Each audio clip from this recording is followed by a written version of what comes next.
Olá, bom dia a todos e todas que nos assistem nesta manhã de domingo. Desejo toda sorte de bênçãos espirituais para você que nos assiste, para você que nos acompanha, para você que acredita nesse projeto de leitura da Palavra de Deus que faz bem para todos nós. Estamos aqui para compartilhar esse estudo bíblico no livro do profeta Jeremias, que estamos fazendo já há algum tempo na nossa igreja. Já estamos na 8ª aula. Nós já verificamos aí muitas partes do livro e agora já estamos entrando já na metade aí da obra para que a gente possa ter uma visão mais ampla da mensagem que Deus queria passar para o seu povo no passado. E o que isso tem a ver com a gente hoje? Eu sou o pastor Irênio Silveira Chaves, pastor da Igreja Batista da Orla Oceânica, e esse é o programa de estudo bíblico à distância da nossa igreja.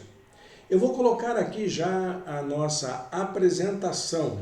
Você poderá acompanhar aí no seu computador, no seu celular, acompanhar os textos que vão ser aqui compartilhados. Quero informar para você que nós temos uma apostila disponibilizada para todos e todas. Você pode ter acesso a essa apostila através do nosso blog. Onde é que você acha a apostila?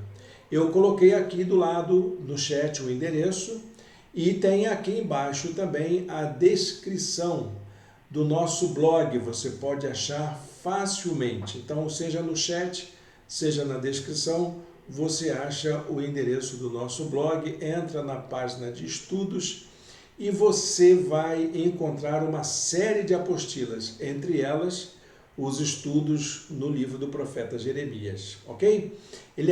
Essa apostila é gratuita, está oferecida a todos e todas que nos acompanham. Você pode guardar no seu computador, você pode compartilhar com os seus amigos e amigas que queiram estudar a Palavra de Deus junto com você. Muito bem, gente, vamos passar direto ao conteúdo da nossa aula de hoje, que tem muito a nos dizer a respeito dessas formas de Deus falar com a gente. O tema da aula de hoje é uma questão de relação, uma questão de relacionamento com Deus. Eu queria deixar um versículo, como a gente tem feito sempre, para alimentar a nossa vontade de fazer essa leitura. Vá à casa do oleiro e ali você ouvirá a minha mensagem. Que convite interessante. Você vai ouvir minha mensagem como? Através de um pregador que está falando, através de um pastor que tem um discurso formatadinho, através de uma oratória rebuscada, ou através de efeitos sonoros, você vai ouvir assim? Não.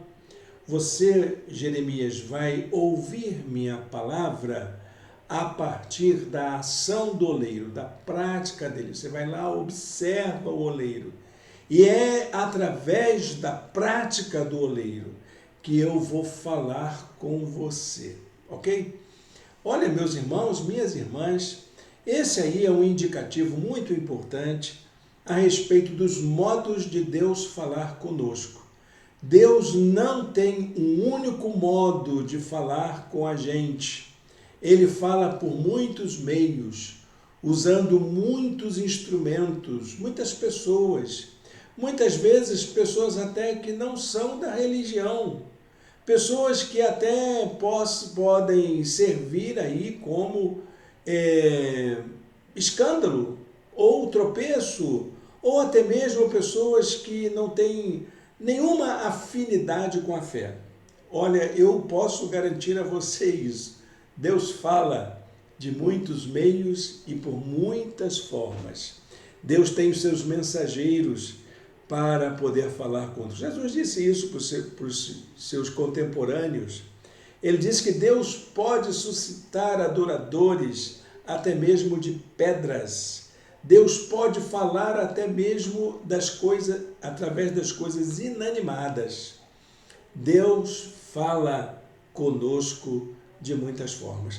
Essa é a ideia da proposta do Senhor para Jeremias, dele ir a um espaço de trabalho onde tem uma pessoa produzindo, que não tem nada a ver com religião, nem nada a ver com relacionamento com Deus, espiritualidade, nada, assim, hipoteticamente falando, mas é lá, nesse lugar comum, nesse lugar de pessoas simples, trabalhadoras, é que eu vou falar com você. Então, gente, o que nós estamos vendo aqui é Deus chamando Jeremias a um relacionamento, a uma forma de perceber os modos de Deus falar conosco, de orientar a nossa vida. Então, para a gente começar essa conversa, vamos falar sobre relacionamento com Deus. O que é isso? Como é que você se relaciona com Deus? É fácil você se relacionar com uma pessoa, com o seu cônjuge, com os seus filhos, com seus colegas, com as pessoas do seu bairro, seus vizinhos de condomínio. É fácil você se relacionar. Você faz essa interação em que você interpela e é interpelado o tempo todo. É para isso que Deus nos chama também. Ele também nos interpela, ele também nos chama para uma relação em que podemos interpelar a ele.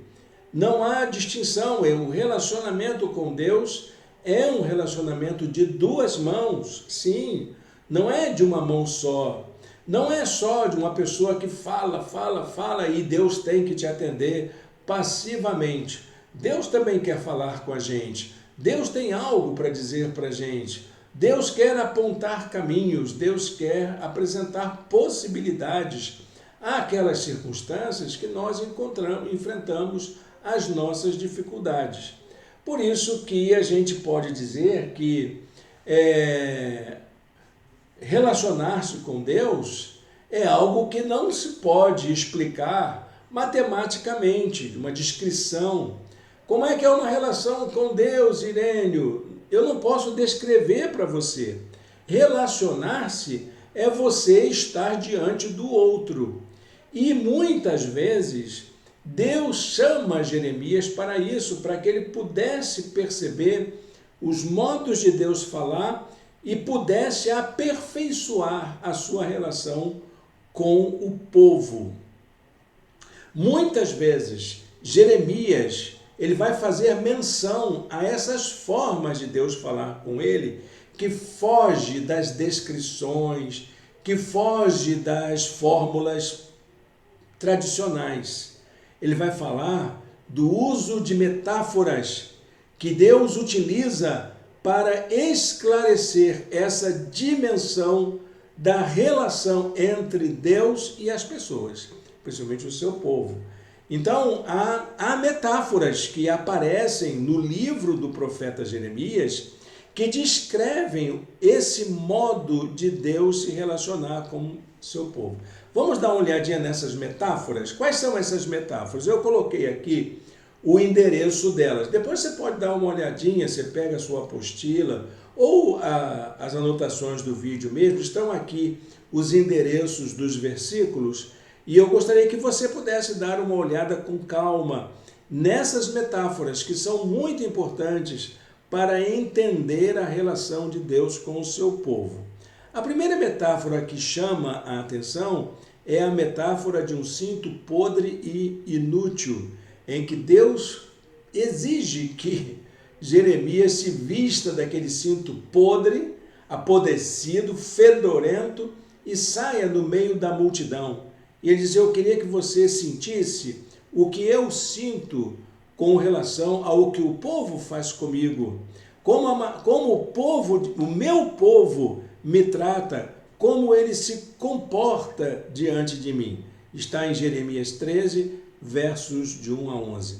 Tem a metáfora da casa do oleiro, em que ele é chamado a ir à casa do oleiro e ver o profissional, o trabalhador, produzindo sua obra.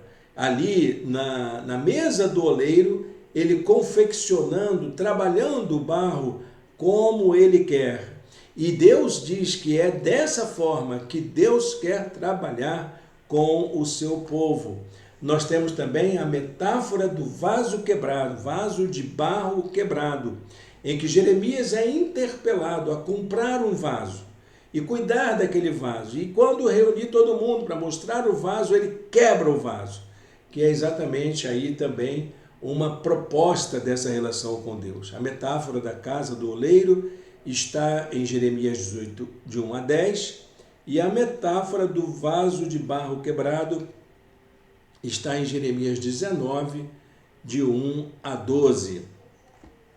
Nós temos também a metáfora das 2 cestas de figo, que está no capítulo 24. Nós temos a metáfora do jugo feito de cordas e madeiras, que é um jugo frágil. Jugo é aquela cangalha, né? O roceiro, o homem da roça brasileiro, conhece como cangalha, que é aquele equipamento usado nos carros de bois, atrelando os animais uns aos outros, né? Para que haja a condução da carroça de maneira equilibrada. E aí ele vai falar assim, olha, é um jugo frágil, porque ele é feito de cordas e de madeira. Tem também a metáfora das pedras grandes num pavimento de tijolos, como que difere, né? Aquela composição de pedras e tijolos. Tijolos são feitos de barro, frágeis, e as pedras são rígidas. Os tijolos são pequenos, as pedras são maiores. E essa comparação ajuda também a compreender essa relação de Deus com o seu povo. Está lá em Jeremias 43, verso de 8 a 9. Essas metáforas, na verdade, funcionam como parábolas vivas, ou parábolas discursivas, ou parábolas interpretativas, que é aquelas parábolas em que você não está ouvindo uma história como Jesus contava, mas, na verdade, ele está sendo conduzido a fazer coisas que remetem a outros significados. E essas parábolas vivas, essas parábolas vivenciais, experimentadas por Jeremias, serviam para demonstrar o que Deus quer fazer na vida do seu povo. Por isso que elas são muito importantes. Eu recomendo, mais uma vez, que você faça uma leitura delas na sua Bíblia. Dá uma olhadinha aí, se quiser depois anotar direitinho, com calma, você volta a esse vídeo e anota essas 6 parábolas que são muito importantes, que eu estou chamando aqui de metáforas, que é essa expressão de uma realidade tirada dessa realidade para atribuir um outro significado. Então, gente, é o seguinte, se essas parábolas vivas servem para isso, eu tenho que entender muito bem essas metáforas, essas parábolas. Eu queria pegar uma delas, apenas uma, que é a metáfora da casa do oleiro. Então, nós vamos somente fazer uma leitura dela. Uma leitura não, eu não vou ler o texto aqui, mas fazer essa análise dela para que a gente possa entender como é esse processo de Deus falar através das formas, das experiências, através das vivências que nós não estamos acostumados. Nós somos de uma cultura ocidental livresca, em que a gente acha que para que algo seja conhecido tem que estar escrito num livro. Mas, quando a gente fala da vontade de Deus, da palavra de Deus, a gente tem que entender que a vontade de Deus não se limita a um livro. Deus tem algo a falar que vai para além do livro, para além da gramaticalidade, que vai para além do que está explicitado numa forma gramatical. Deus fala de muitas formas. E a parábola do oleiro, a metáfora da visita à casa do oleiro, traz um bom exemplo disso. Bom, em primeiro lugar, nessa metáfora, o artista é apresentado como alguém que tem poder sobre a sua obra. Ele faz o que quer com a sua obra. Ele trabalha o barro, ele molda o barro como ele quer. Não é o barro que diz como ele quer ser feito. É o artista que age sobre o barro para que ele possa se moldar. Isso pode lembrar alguma coisa para a gente, não é mesmo? Mas muitas vezes quer dizer para Deus o que ele tem que fazer para a gente. A gente não é você que vai dizer para mim, isso é Deus falando, né? Não é, Irene, não é você que vai dizer para mim o que é que eu tenho que fazer na sua vida. Sou eu que quero fazer.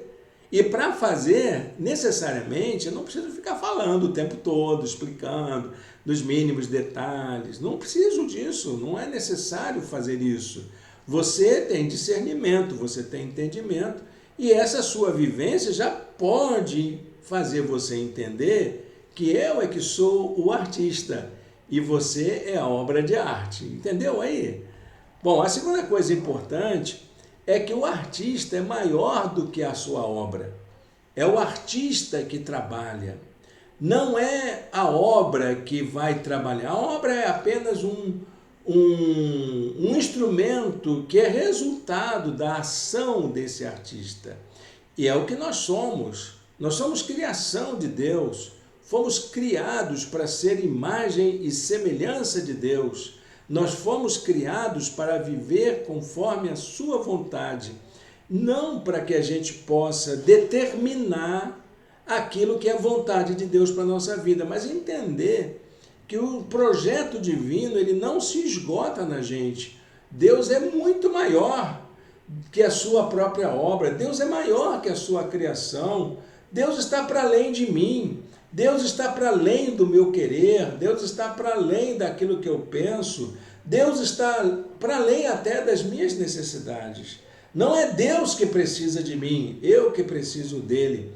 Então Deus é muito maior do que a sua criação e eu preciso entender isso, que Deus está para além dessa realidade que eu vivo, dessas coisas que eu entendo, que eu conheço. Não é a maneira como eu vejo que vai determinar como as coisas vão acontecer.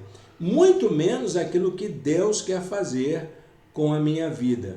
Terceiro lugar, a mão do artista fica registrada na sua obra e não a vontade da matéria-prima.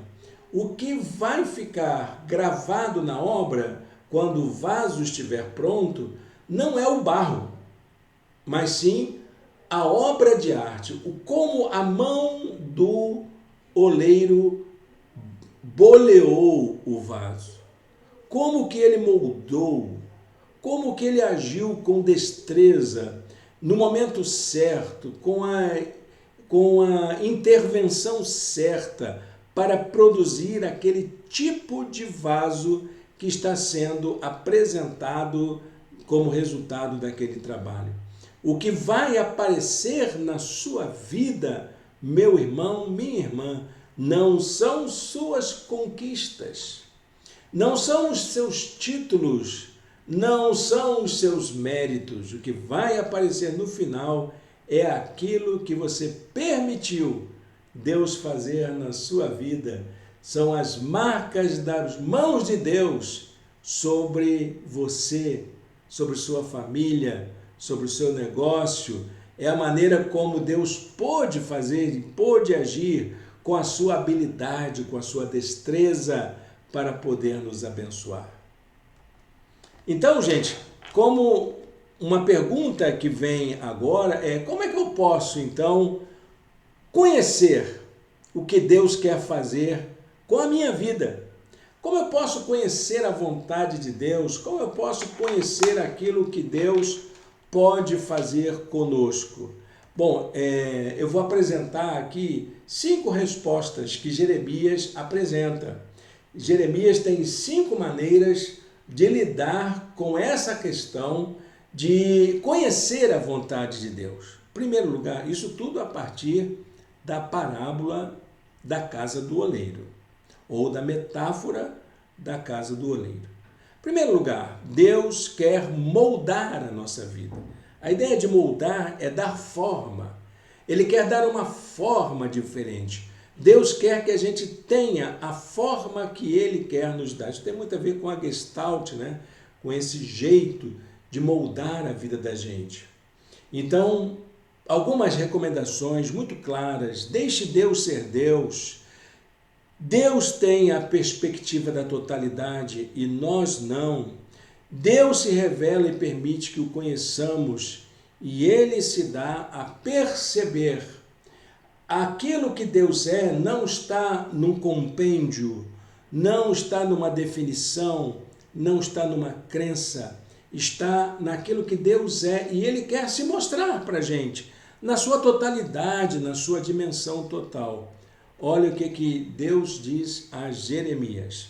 Será que eu não posso agir como vocês, como fez o oleiro? Sou eu que estou vendo, sou eu que quero fazer, sou eu que quero dar a forma. A ideia está na minha cabeça. Fui eu que pensei nisso tudo. E vocês precisam estar atentos quanto a isso.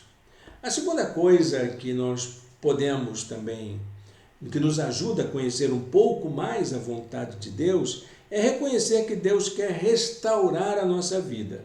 Nós estamos perdidos, meus amados irmãos e irmãs. A humanidade é uma experiência, é um projeto fracassado mesmo.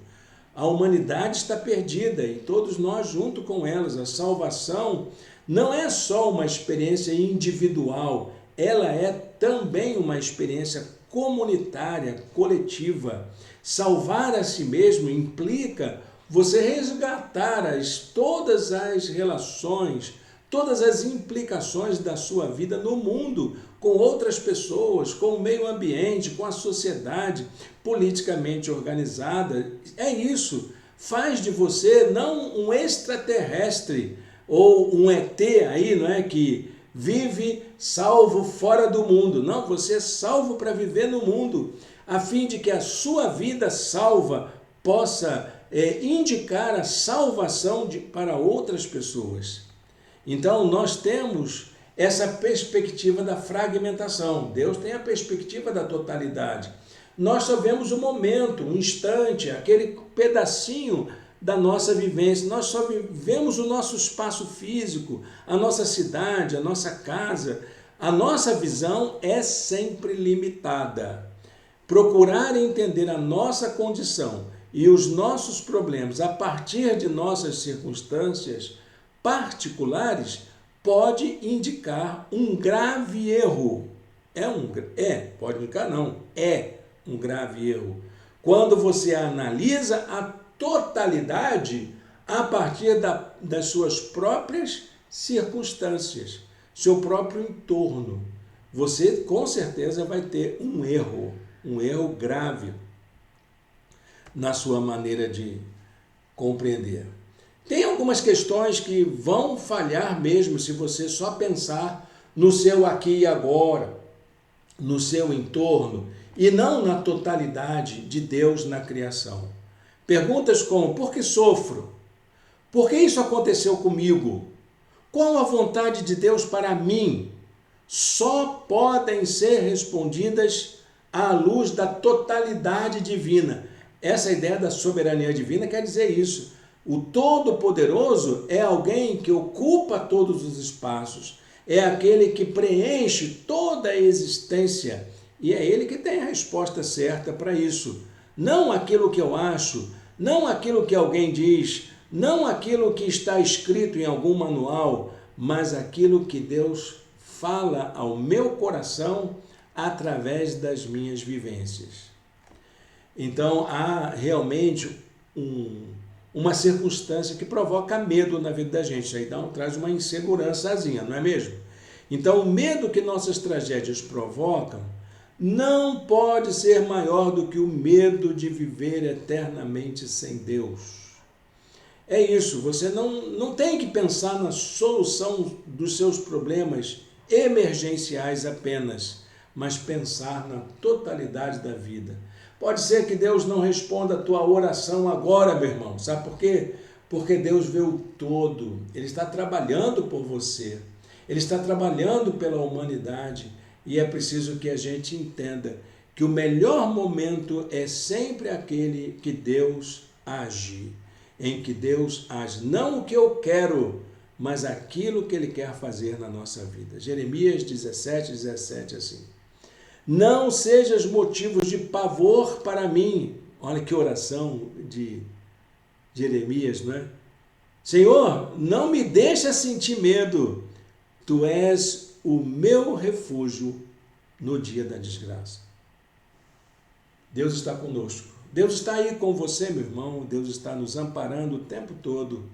E não é para a gente sentir medo, mas para a gente descobrir, reconhecer, experimentar que Deus é o nosso refúgio no dia da desgraça. Eu vou usar uma expressão aqui que é vinda da Gestalt também, né? A vida é mais do que a soma dos acontecimentos. A vida não é uma sucessão de momentos estanques. A vida é mais do que isso. Viver é mais do que isso. A Gestalt ensina que o todo é maior do que a soma das partes. Então, a vida é maior do que a soma dos momentos vividos. É quando você experimenta o grande prazer de viver, seja nos momentos difíceis, seja nos momentos bons, porque a vida é mais do que isso.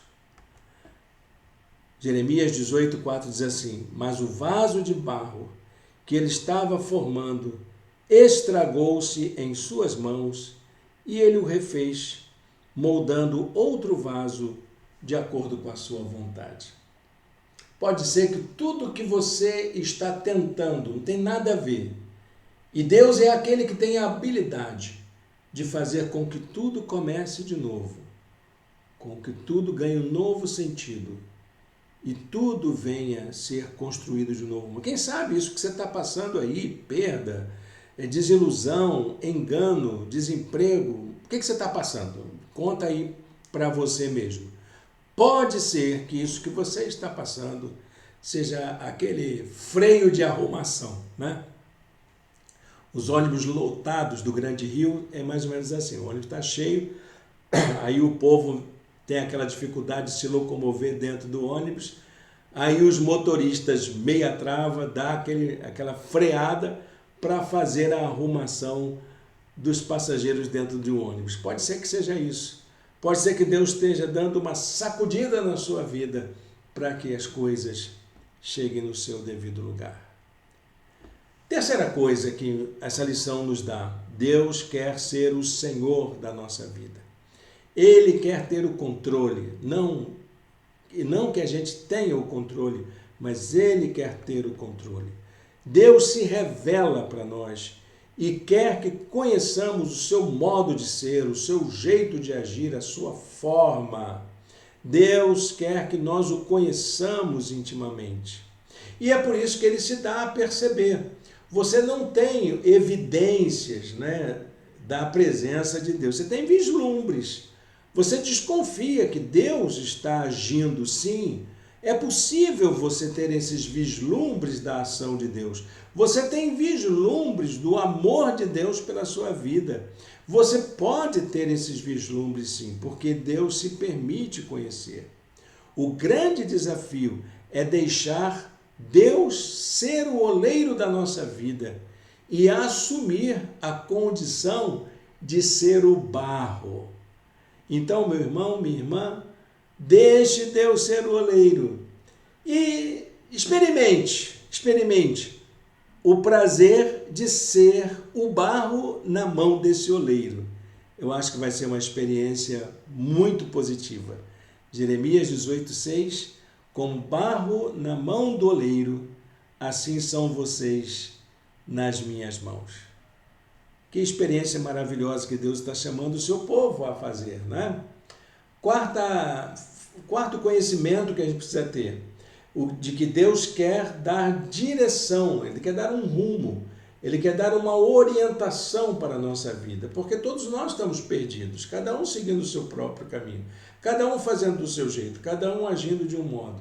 Isso é normal, é possível que isso aconteça, mas existe uma forma que Deus quer dar à nossa vida de tal maneira que sejamos direcionados para a sua vontade. Deus quer dar direção à nossa vida, não importa quem você seja, onde você viva, onde você more, sua experiência de vida, não importa nem a sua religião, viu, meu irmão, minha irmã? O que Deus quer fazer conosco é dar direção, dar um rumo, dar um sentido para ela, que essa é a ideia da direção. Deus tem um futuro preparado para nós.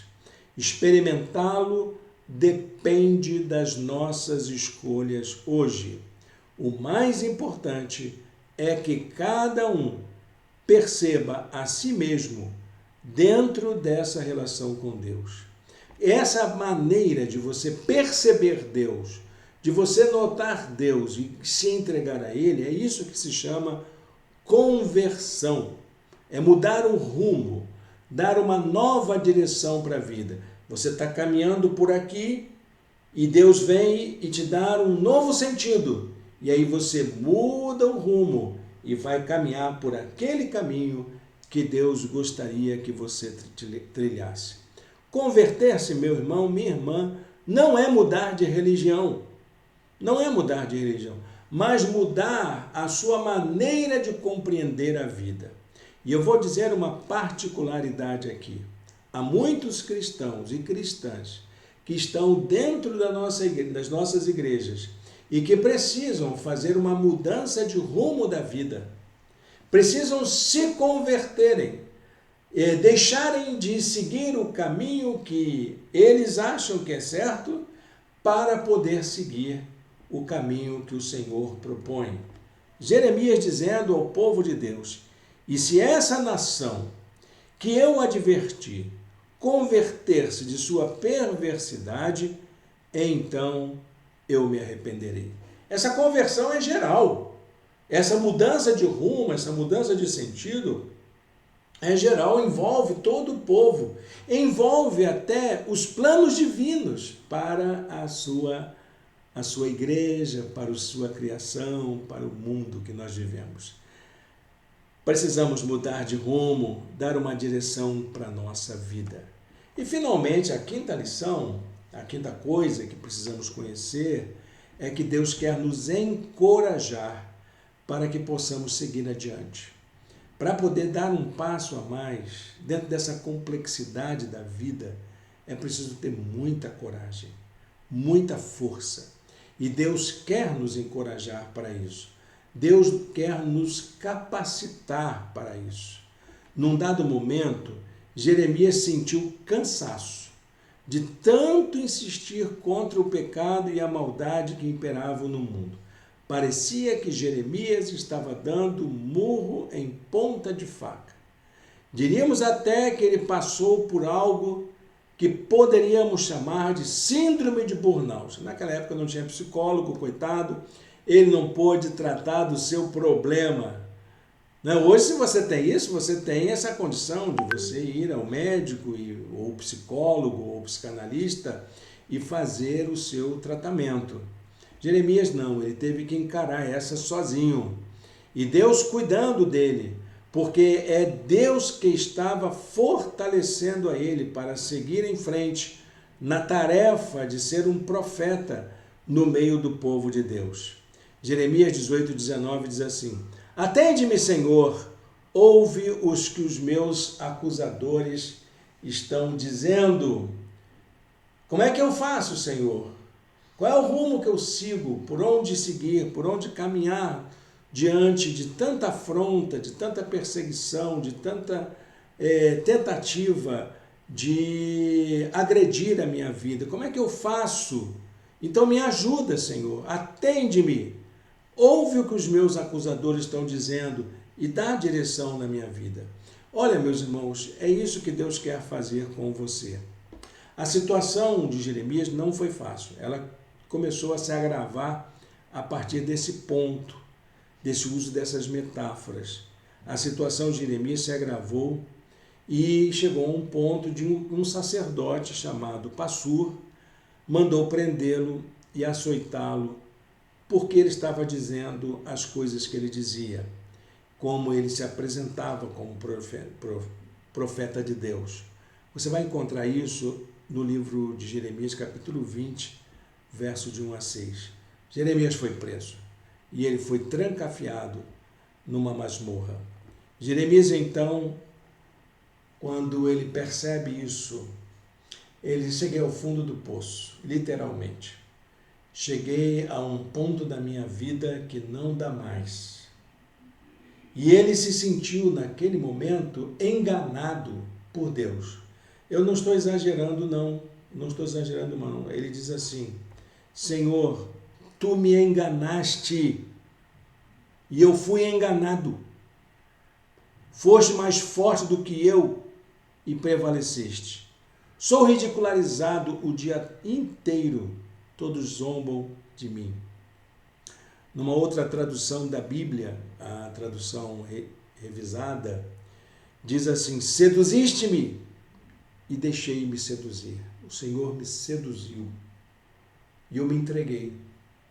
O Senhor me encantou, me encheu de paixão pela obra profética, por fazer a tua vontade. E eu me encantei por isso e eu me deixei levar.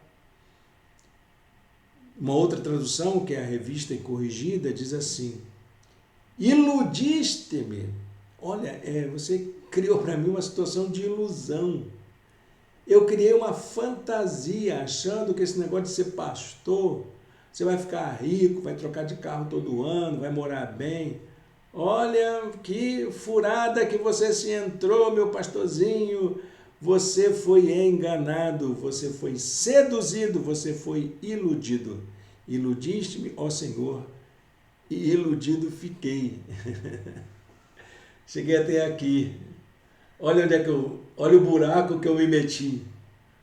Olha em que fim chegou a minha vida.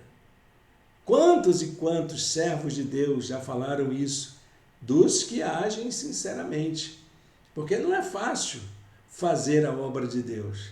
E Jeremias está ali diante desse quadro existencial de alguém que assume fazer a vontade de Deus. Então, eu estou aqui, ao mesmo tempo, querendo encorajar você a viver segundo a vontade de Deus, mas lembrando o que Jeremias lembra, que existe um risco.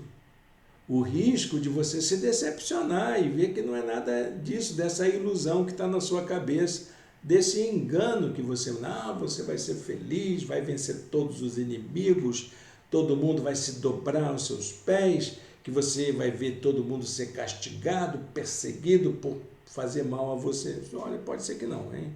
Não se engane. Deus tem algo muito bom preparado para todos nós. Mas não é aquilo que eu quero, mas aquilo que ele quer. Jeremias chegou ao ponto de sentir vergonha da palavra de Deus que ele tinha que proferir. Ele tinha vergonha da Bíblia, ele tinha vergonha das Escrituras. Sempre que falo é para gritar que há violência e destruição.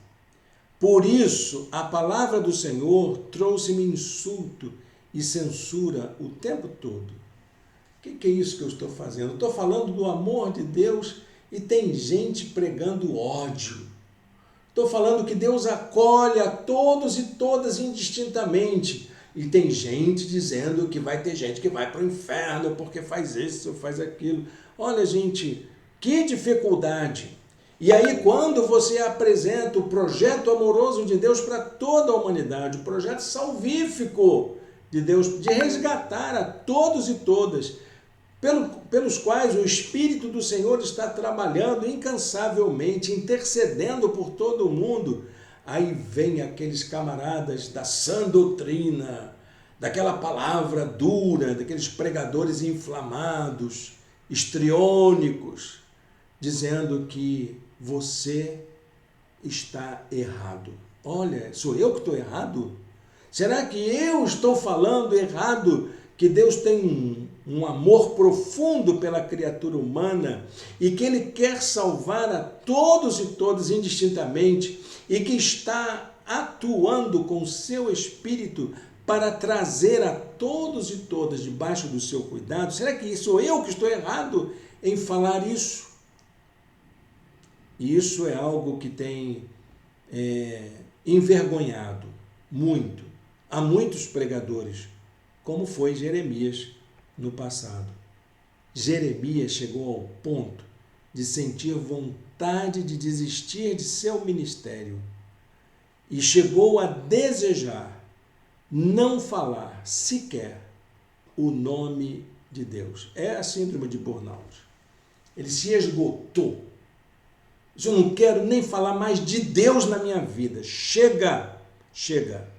Mas se eu digo, não o mencionarei, nem mais falarei em seu nome, é como se um fogo ardesse em mim, em meu coração, um fogo dentro de mim.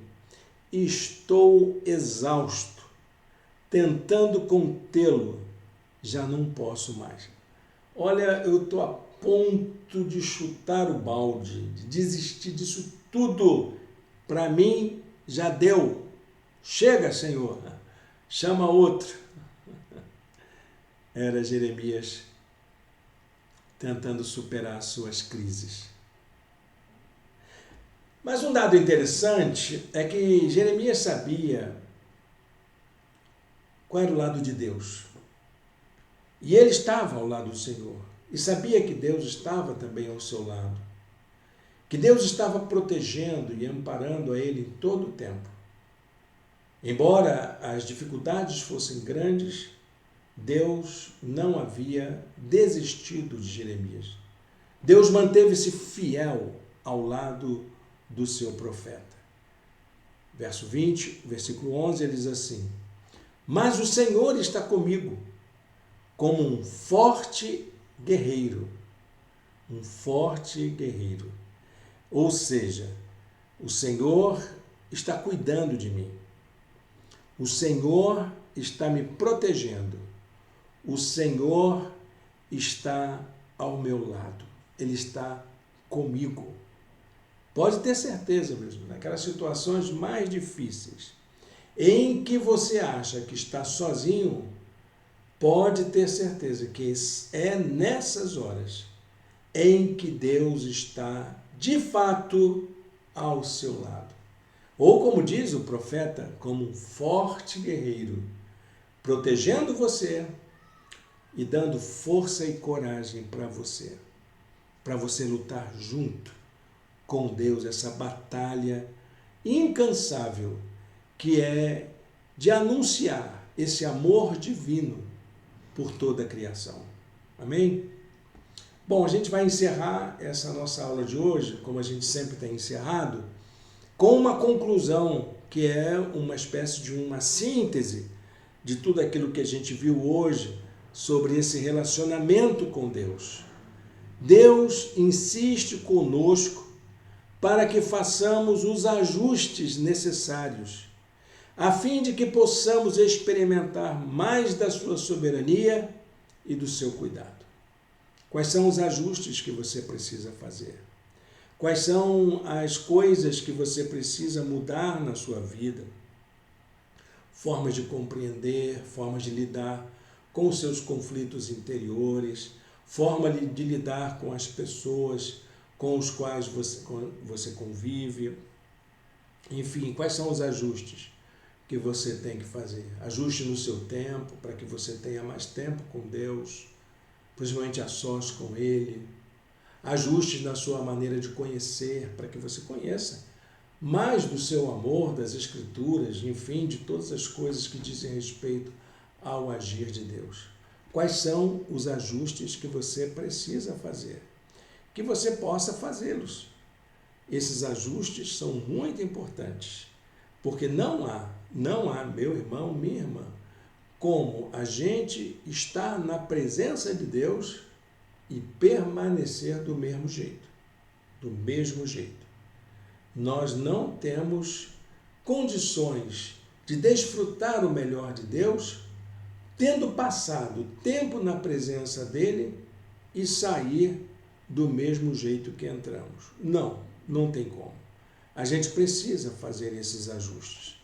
Jeremias diz assim: converta-se cada um de seu mau procedimento e corrija a sua conduta e as suas ações. É um chamado a essa mudança. Precisamos mudar nossa maneira de pensar, nossa maneira de agir, nossa maneira de nos relacionarmos, nossa maneira de demonstrar afeto, de demonstrar tolerância, respeito, nessa nossa maneira de sermos solidários, cooperadores, nessa maneira também de consumir, de lidar com os nossos desejos. Nós precisamos aprender a fazer isso. Esses ajustes precisam ser feitos urgentemente. Bom, quero convidar você a orar junto comigo nesse momento de encerramento da nossa aula de hoje. Vamos orar?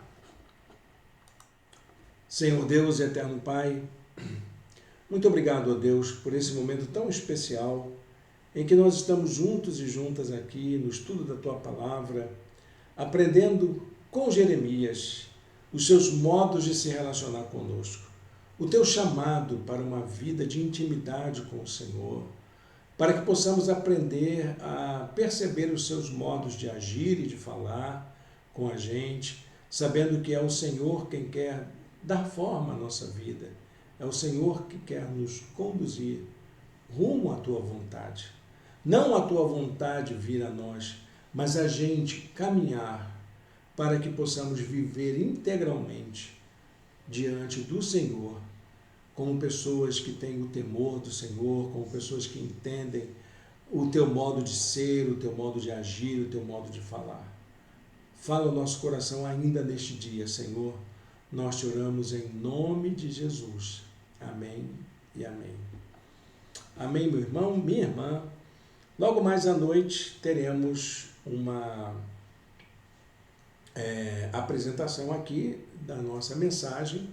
É a última mensagem da série, a última palavra sobre a vida. Então é a última palavra sobre a última palavra sobre a vida. Vamos falar sobre espiritualidade. Vamos desvendar a carta de João, que Jesus mandou escrever à igreja de Laodiceia. Essa igreja é importante. A gente vai conhecer um pouco sobre essa realidade que eles viviam e como a gente pode ter uma espiritualidade mais viva nos dias de hoje. Amém? Logo mais então estaremos juntos e juntas para mais uma mensagem da série A Última Palavra sobre a Vida. Deus o abençoe. Tenha um domingo de paz na presença de Deus.